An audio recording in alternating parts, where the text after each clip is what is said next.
What's up, guys? Welcome into the Power G show Yes, on sir. a Thursday afternoon. My name is Graham Coffey. That is George Foster. It's been a little while since we have been together. That is my fault and life's fault. But George, it's good to see you, man. How you doing? I'm good, man. Life be happening. The Georgia Bulldogs be winning, That's right. and I'm okay with that. Yeah, totally. You got to be okay with it because life's gonna happen no matter what. I can promise you that it'll happen if you're okay with it or not. Um, Right. Yeah, man. But the order of business here with the Power G show is the Georgia Bulldogs, that's right. and how about that? We found ourselves back in the SEC championship. How you feel about that? I mean, if you really sit back and think about the like enormity of them kind of going through this schedule, having a quarterback who was kind of falling apart at one point, Mm-hmm. like things were looking bad. You've had your top three running backs hurt, your quarterback, you couldn't really trust him. You've had some things on defense at times that have been a little uncharacteristic. And Right. despite all of it, here you are at 10-2, back in Atlanta for the fourth straight year. It's wild to think about, man. You did it against the best schedule in school history, the toughest schedule in school history. So it's an Right. incredible accomplishment. Yeah, it's I think it's gonna go overlooked, and that's fine, because the only thing that matters is wins and losses, and what have you done for me lately. But it's really a testament to the team and the staff, and to keep it all together, and you know, 1 week at a time, and that 1 week at a time added up to another appearance in Atlanta in the postseason. So, Yeah, that's it's really that's kind where of like we're at. it feels kind of more like a pro mentality in some ways, the way Hmm. that Georgia just kind of like took care of business. And it wasn't always sexy, and it wasn't like 49 to 10 kind of games all through the schedule, but like they won, man. And that's what matters. Like this game is about winning and losing, and college football turns into a beauty contest a lot. And it really, at the Mhm. end of the day, like it's about the wins and the losses and who they came against. And Georgia's got more good wins than anybody in the country, in my opinion. So it'll be interesting to see how this rematch plays out. But I'm curious to get your thoughts on this 8 overtime game. Did you ever play? What was the longest game you ever played in? I don't know. I'm trying to remember. I'm trying to do if I remember any of my overtime games. If we had some, even in the pros, like it's funny. Like I'm drawing a blank. Maybe I hope that my memory is not just bad, and that I've never played in any overtimes. I'm Oh, you trying had to to. at some point, right? I don't know. I can't remember. I definitely don't remember any from college. Yeah. I definitely, but that like this game right here, I went to that Georgia Tech game, and that's by far the longest sporting event I've been to. I've been to NASCAR, went like that was I've been to, Masters. Now that's different. You can come and Yeah. go if you please, and this, that, and the other. And it was, I stayed because I wanted to stay around. But like as far as like from the first minute to the last minute of a game, by far the longest sporting event I ever been to. That was crazy. It was crazy. It really was. Where did like were you down on the field or were you up in the stands? Where were you watching this? Honestly, I was all over the stadium. Started the game, That's what I thought. pregame, on the field, taking it in. I had not been on the field this year, I don't think. So just checking everything out, watching Call the Dogs, saw the band, saw the team run out, and then I actually thought they were going to, send us off the field and everything, but we we basically watched the first quarter over there in the corner, near the O line, and And so we did that, and obviously it was not going as we would have wanted it to go there early. Yeah. But so we moved, ended up going to the seats, and then after being in the seats till I guess halftime, it was like, okay, these guys. It kind of felt like they didn't want it. It kind of felt like they weren't playing hard. It kind of felt like, okay, are they too cold? Kind of felt like, do they not care about this game because the SEC championship is the real chance to, you know, Lock in. remain in the playoffs, and that's the other. So they end up going up to the athletic association room where it was warmer, and end up finishing from up there, and but to catch the overtimes, I had to step out of the room just to feel the energy. And a lot of people, and honestly, some people had left, so there was plenty of seats up there at the top in by the association room, and I just stuck myself in to one of those seats to watch those OTs. It was interesting to see OT because I'm trying to think, have I ever been to a college OT game? And I think I probably hadn't. I don't think And I have either. it's interesting to see the operation Yeah. and how stupid it is. It's extremely stupid. And I think I kept tweeting that like all throughout the overtime, just like this Like, is dude, incredibly dumb. like I'm watching the cameraman, the media go from Dude, end to end, I was and down they're there running running, back and forth and over and over. so you were part of the group that was running, huh? Yeah, man. I mean, I was in a way grateful for it because it kept me warm. But Right. yeah, they got that big camera truck that they have on That's the sideline, crazy. And and like, you better start running in front of it, yeah, otherwise you're gonna get stuck behind it, and then by the time right. you get over to the corner, you're gonna be like behind a couple rows of people, and it's gonna be harder to see. Mm-hmm. So Yeah. yeah, Yeah. That I was tried to crazy to take off. see. I didn't realize that happened. You don't notice that on TV. No, So I didn't realize that it was that the whole operation was like that. That they move it from end to end, in like every single overtime, and it was so crazy to see. Is like, what are they doing?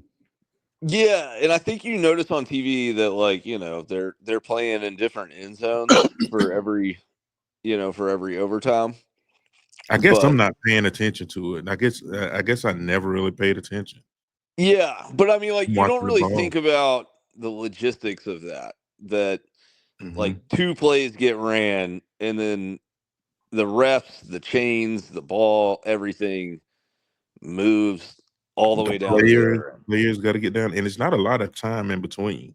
So they No, kind of and got they to were trying to hurry up they the got to players. hustle. They got to Yeah, hustle and use some energy to get down there. and then you got all these timeouts in between that, and it's a horrible TV product. You know what I mean? Mhm. Like, uh, Right.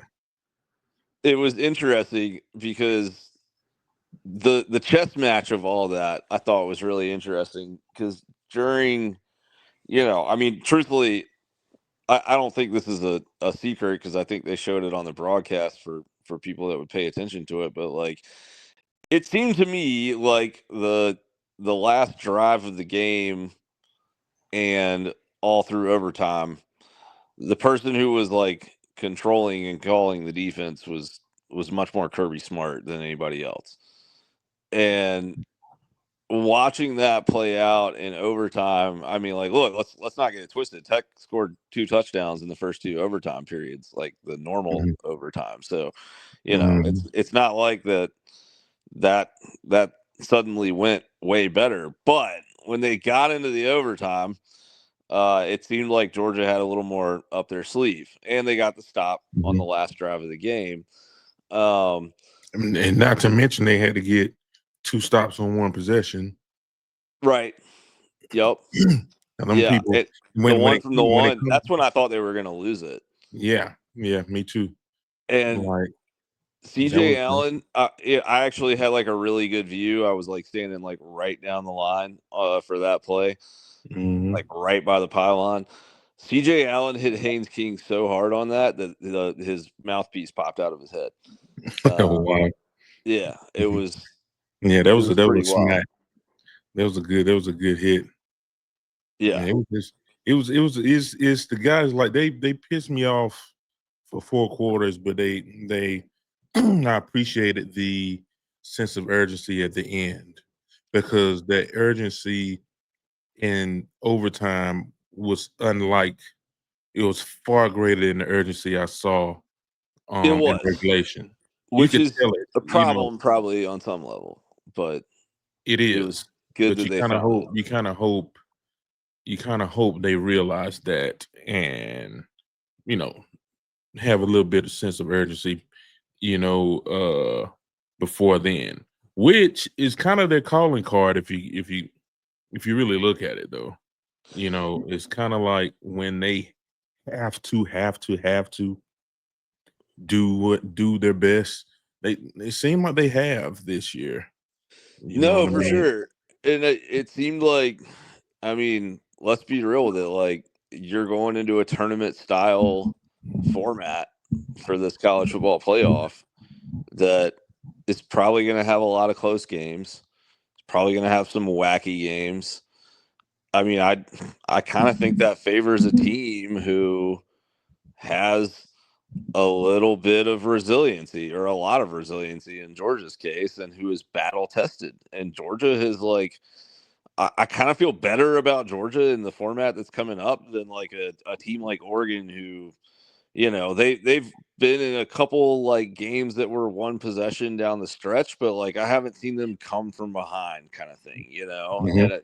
and I sort of feel that way about like Texas as well. And obviously Ohio State, like they weren't able to come from behind in that game against Michigan. Like sort of a similar scenario where like things didn't go right and they were fuddling around for 3.5 quarters, but like you got the ball and there's 7-8 minutes to go in the game and like you have a chance to go and move it and win. They weren't able to do that, and Georgia's done that a few times this year. Yeah, So and I'll be completely honest. There was because it's the truth. Um, there wasn't much that I saw for most of that game that made me believe that Georgia would win that game. no, Nothing worked. no, it was Nothing just worked. They, like defense, like just so many breakdowns, and every offensive possession was just like, oh, there's a drop. I yeah, mean, like really, like the drops were insane. it was. It's like a drop here, a missed block here, a pass that was a little bit off there, and like nothing worked. So I was like, oh, okay, it's one of these games. So okay, so I'm looking forward to next week. I'm just being Yeah, honest. Now, was it enough for me to leave the game? No, no, never because that. I'm one of those. I'm I'm a realist that is very, very optimistic, though, within reason. But I'm optimism is kind of my thing, and and I feel like the good teams 14 to 17 point is not a lot to overcome for good teams if they put together some discipline and Right. get some breaks. And one of those breaks was um Dan the man. on the phone on Dan the man, Dirty Dan. Like 2 plays before that, I was telling my guys that I was with, Jonas's brother and my boy Snacks. I said we about to get a turnover.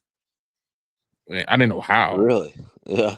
I had no idea how we was gonna get it. I said we're about to get a turnover. And sure enough, it boom, turnover, and I hate all the people yelling about targeting. It sounds so weak and soft. You don't targeting He between the just he tackles. That's such yeah, bullshit, dude. just I mean, he between the didn't even tackles. like Like he leave came his in feet. and he smacked the hell out of the ball. Like what do you want him to do? Yeah. Now, he tackled now, the granted, football. that's what Dan does. He's Yeah, gonna like he's missed a half this year. yeah. He does that. But that's him. We can't change the way he plays. You know what I mean? And this time it paid off. I mean, I would much rather a guy who plays that way than Let's Then be a guy honest, you have to, yes, you don't want a guy that you want to have to make physical. play. Yeah. You know, Well, another we've side of had a it too couple is of just, those. I mean, like, look at the way that Haynes King was running through contact in that game. Like, Yes. I mean, like, I don't know how you didn't walk away from that game really impressed with that kid, like Yeah. warrior mentality, But Yeah. at the same time, like Georgia, they had a bunch of dudes that weren't wrapping up and that were letting ball carriers fall forward, and like, Listen, let me tell you something. Um, uh, I got some access to some tape, and so uh-huh, I've been watching. I had a chance to watch a bit of that game, and I've kind of figured out some things. And you know, I understand wanting to turn the ball over as a defender, but at the same time, we got to make tackles, man. Like in that first, I think it might have been that first series. oh yeah, That Mike that Hill's trying to strip the ball. Yeah, like what are you doing? Hmm. The dude is 4'11". Just grab him, bring him down. Yeah, Like he came up out of there. I was like, what was that?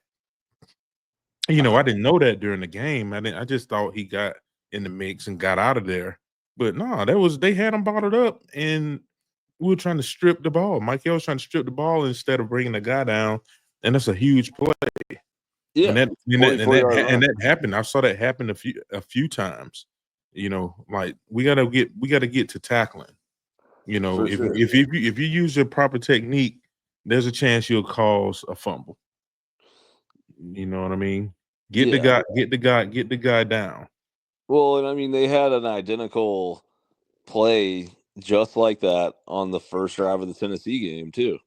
I mean, Dylan Mhm, Sampson was in a pile, and Georgia's kind of, got hands on him. It wasn't quite as dramatic as the Tech one, but yeah, he pops out of there for like a 30-40 yard run, and mhm. Tennessee goes and gets points. So, um, yeah, it's a frustrating thing to watch. And I mean, the tackling in that game it wasn't like bad in the sense of you had a ton of missed tackles when you went back. Like, I mean, like, but there were, You're bad enough.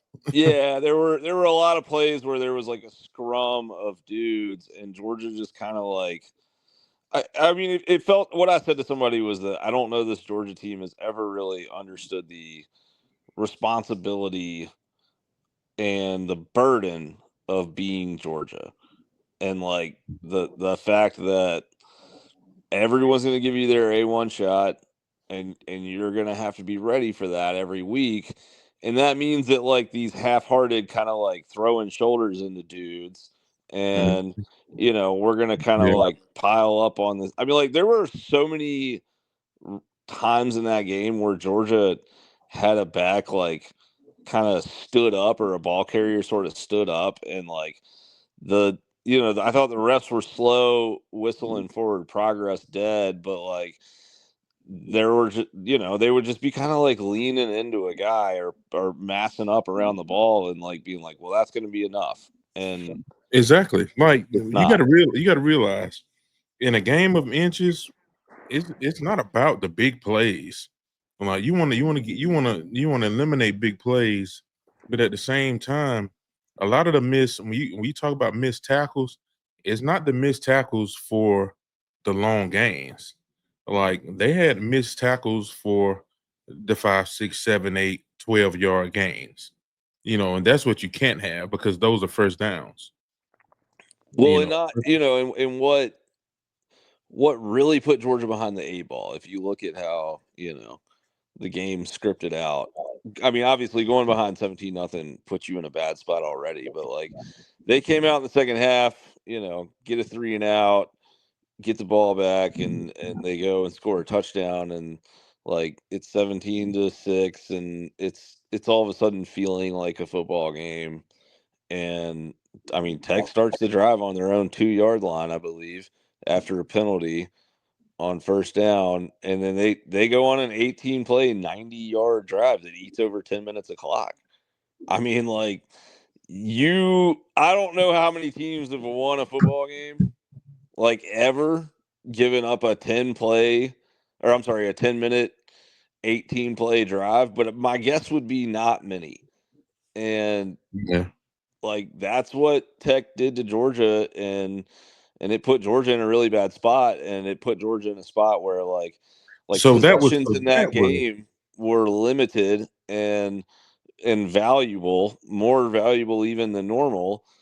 And hmm, with in being in a spot where you have drops that literally like killed, I think, three of your first four offensive possessions, all of a mhm. sudden you had to be perfect down the stretch, and they were perfect on four straight drives basically to end the game. But So man, that was Tech, huh? That had the 19 play drive. yeah, Because I was talking to someone. I was talking to my cousin Takio Spikes this yeah, weekend. We were just talking football. We were actually at the cigar bar, and I mentioned, and I couldn't think of who it was. I said somebody this past week had a 19 play drive. I didn't realize it was our game. yeah, yeah. It was Yeah, wild. Um, that's crazy. And now I remember it. I remember seeing it on the little screen in that room. That man, they had ate up the whole clock.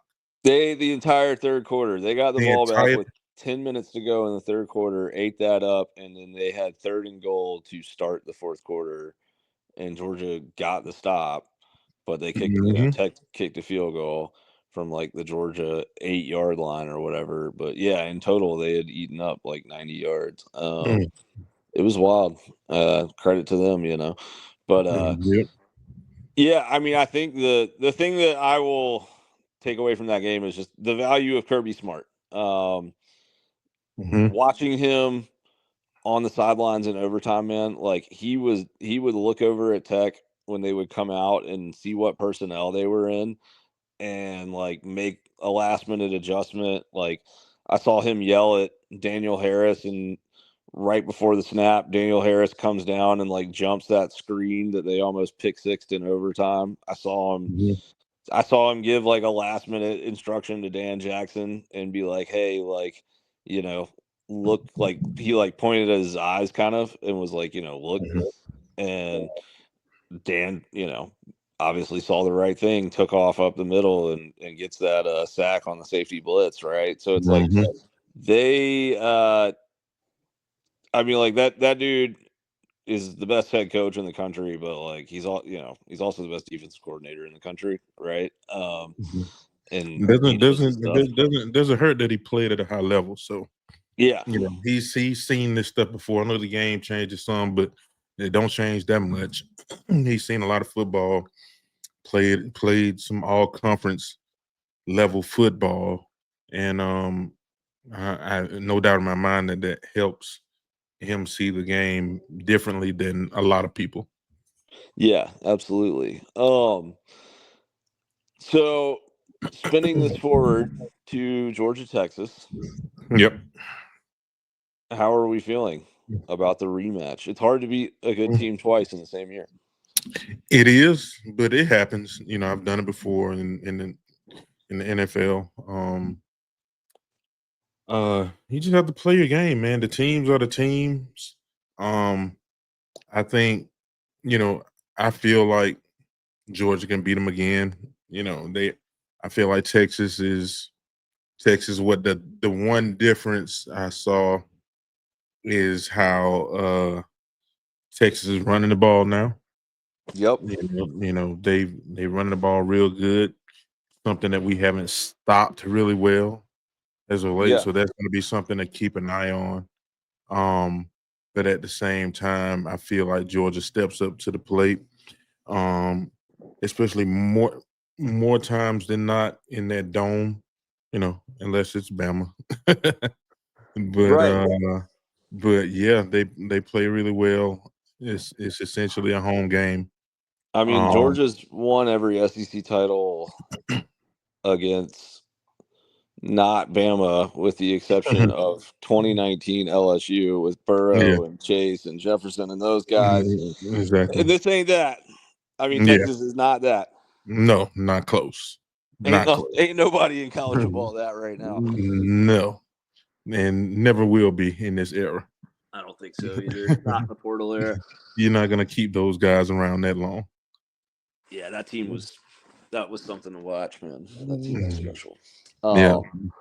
Well, yeah, Um. and I mean, I think if you look at so one of the big reasons why when Georgia and Bama rematched in the national title game in Indianapolis, like I was really high on Georgia winning was the rematch element. And if you look historically between bowls and regular season, when you have a rematch with national title implications, the team that lost in the regular season has always won in the bowls. But Mhm. bowl and SEC championship, two different things, right? They are. Mhm. And Definitely. uh, there have been, I did the research last night for my game preview. There have been actually, I believe, yeah, 6 SEC championship rematches. The last time that there was one was the 2017 Georgia Auburn game, but And uh, 14 won. yeah, the teams that have won the first game are actually 4-2 in Yep. SEC championship rematches, and the only two coaches who have lost a first game and won in the SEC championship are Saban and Kirby. Saban did it at Mhm. LSU in 2001, and Kirby did it, in 2017. So I think it generally kind of bodes well for Georgia. I think it would be a little bit different if you had like a giant 3-week, month-long bowl prep to Mhm. to kind of change that much. But I don't think you can change a ton if you're Texas in a week. And I think it helps Georgia that Texas had to play A&M, and I think a pretty physical and emotional game, and in a game that Mhm. they had to, you know, kind of go all out in terms of scheme and effort and all that. So um, I like the situation for Georgia more than I thought I was going to coming into the week, honestly, because I was a little bit kind of feeling sort of, I don't know, like the rematch element might not be good for them, but it just seems like they're really Here- relaxed, man. Here's why the rematch element doesn't bother me. Is because Texas doesn't scare me. Mm, Texas okay. doesn't scare me. Texas doesn't, you know, Texas has Texas probably has better players than most teams. They don't have better players than Georgia. Um, they're they have the element of that they lost to Georgia before, and I don't see a reason why they shouldn't do the same again because like they don't. I don't see that they They don't. haven't Texas, changed Texas not, fundamentally as a football team. huh? Like they Yes, haven't really fundamentally changed. they're the same. They're the same team, and Yeah. and essentially Georgia is the same team. You know what I mean? And but Georgia has some guys. You know, Well, Georgia and I'm thinking offensively defense. is in a better place, I think, than they were in that game. I mean, they were without Tate in that game. They didn't have, they hadn't made the switch to Freeling at left tackle yet, which I think has Mhm, been a plus value thing. And they also, Carson was sort of still in his chaotic era at that mhm, point. I mean, now he's making such good decisions that mhm. I don't think he's going to come into a game like this and throw 3 picks, but Right. he did in that game in Austin, and Georgia was still able to kind of like get out of there in the second half without asking him to do anything throwing the ball over the middle of the field or down the field except for one drive after the game became an 8-point game. Like Mhm. Georgia just sat on the ball for 30 minutes down the end of that game and dared Texas to stress them enough to make them do something else, and Texas really wasn't able to do that. It's as simple as that.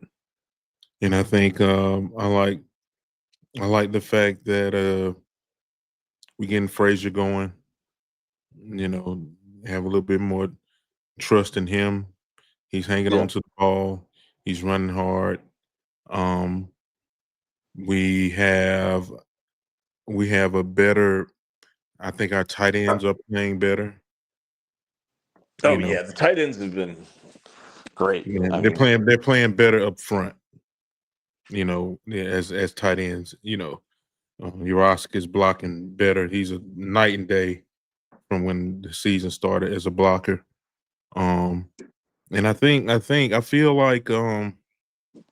like we got some stuff.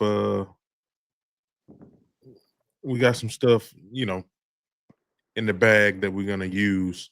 That we've seen before. We're gonna deploy a few more different players.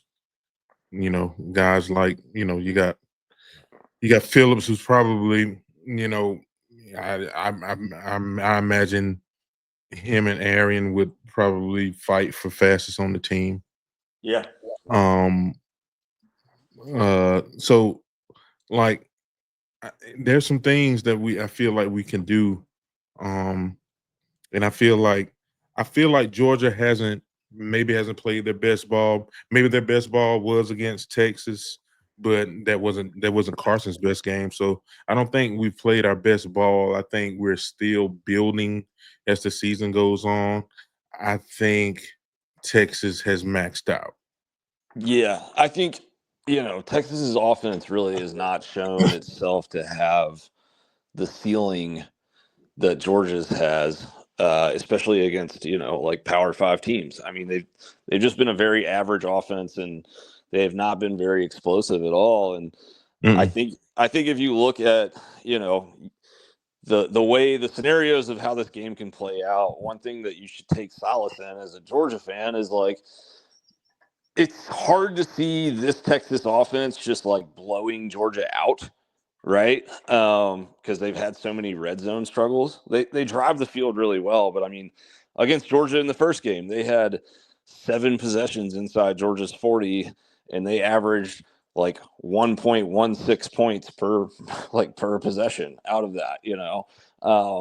They did not convert scoring opportunities into scores very much, and you saw it at the end of the game. I mean, Kirby, even on fourth down from like his own 30 with a few minutes left, was like, oh, we'll just run the ball because we don't think these guys can get in the end zone against us. Right. And I think that that'll be the interesting thing to monitor, is just kind of how Ewers sort of manages all that. But one stat that I found when I was doing some research that was really interesting to me is that you look at him. He's a 72.6% completion guy in the first quarter. That goes down to 65.5% in the third quarter and 50% in the fourth quarter. You look at him on first and second down, he's a 70+% passer. You look at him on third down, he's a 56.3% passer. Like, he's had 71 pass attempts on third down this year, and only 28 of those have gone for first downs. So even when he is completing the ball on third down, like there's a lot of times where it's short of the sticks. And I say all that to say, like, those are the plays that you have to make against Georgia, even when Georgia's not playing lights out. Like, you saw Georgia Tech. Like, Georgia Tech lived on third down and converted third downs and made their third downs. Like, you've got to make those plays, and I think you've Mhm. got to beat Georgia in the second half. I haven't seen anybody that just climbs out to a lead in the first half and then cruises. Georgia, the man, if Georgia can just stay on schedule every drive as much as possible, I don't think any of these games have to be a struggle. I just don't. I don't like. I don't like. I'm not a fan of second and long, man. Yeah. Like we need to get rid of that. We need to get rid of second and long. Like, or or like the if we have second and, you know, 4, you know what I mean? Let's not put that thing in the air like that. We don't have to. Right. If we get 5 or 6 on first down, let's keep it on the ground. Yeah, no, I'm with you. You want manageable third downs, man. Like, Yeah. and we get away from that sometimes. No, for sure. Yeah, there's no doubt about that. And that was, I think, a point of, I mean, opening play against Georgia Tech. They rip off a nice 7-yard run, getting a 2nd and 3, and then not Carson's fault, and really not Bobo's fault from a play calling standpoint, because they have, two kind of good pass plays drawn up that just were not executed right by the wide receivers. And um, I think that the run game, if it can get going, would provide this offense with a level of certainty that these wide receivers have not been able to provide this year. And certainty is Mhm, what you need in a big game. So, yeah, I mean, I'm not, with Roderick being back, with the way that mhm, Frazier is playing and how hard he is running and the way he is securing the football, and mhm, then you kind of add on top of that that I think Trevor Etienne is going to at least try to go in this game. You okay. know, That I, would be I good. yeah, I could see Georgia just coming out and saying, we are going to try and run the ball, 40 plus times on Saturday, and Mhm, maybe we'll grind them down, but at the very least, we're just going to stay on schedule and we're going to get first downs, and we're going to kind of limit the variance of how much our wide receivers can hurt us if they have a bad day on drops. And yeah. I think that'd be nice. The big plays are there though, man. I hope like Texas A&M missed a few that I saw on the tape. Oh yeah. They missed a few that they like I saw one where, man, somebody missed a jam and the dude was, my God, it was wide open. He was Hmm. so wide open. And I think QB had got pressured a tad, but like if he was just looking over there and just decided to just loft it up there, just to give him a little time to go run and get it, it would have been a touchdown. Like plays like that, and then they had a few. Texas had some holes back there when if you give them some time. Yeah. Well, and I think the thing that's interesting about A&M's defense is, like, you go back and look at them over the last month. Everybody's gotten big explosive plays on them. Like, everyone is given up big run plays against, or I'm sorry, A&M has given up big run plays and big pass plays. They've given up, before the Texas game, like, they had given up, I think, 3 passes of 40 plus yards against Auburn.